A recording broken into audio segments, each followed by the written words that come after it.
Hi guys, dito yung araw na dumayo kami doon sa lugar ng aking kapatid sa bundukan.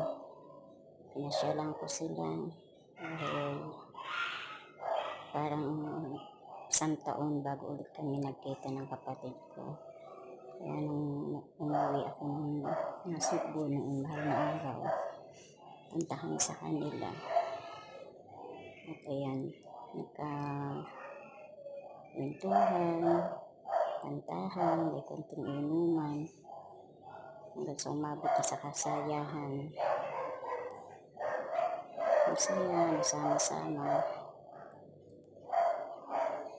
Minsan lang naman na ito. Hindi naman lagi kami nagkikita-kita. Kaya pag nagkita-kita, nagkakasayahan talaga.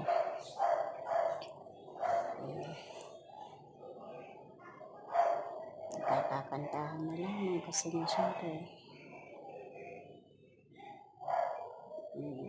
Parang ano bang oras na yun? Dumating kami sa lugar na yan ng alas 10 ng gabi. Alam niya na yata nagbukas ng video okay yung aking bayan. Mahingi naman kami ng pasensya sa mga kapitbahay na minsan lang naman kami magsama-sama. Kaya nakiusap yung bayaw ko na pasensya sa ilang oras na makaka-istorbo kami. Buti na lang at walang pasok siguro kinabukasan dahil araw yan ng Biyernes. Oo, tama.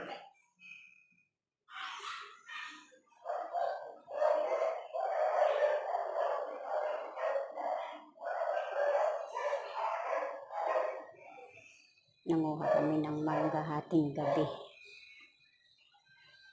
Pulutan, mangga, masaya.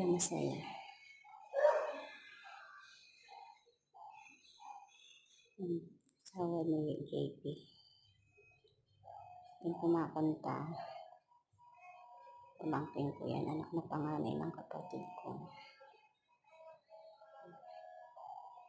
Salamat sa pabidyo kay mo, bayaw.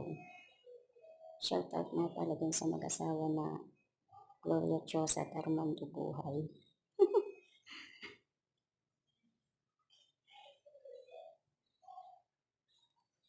Kami sama-sama, kantahan, inuman.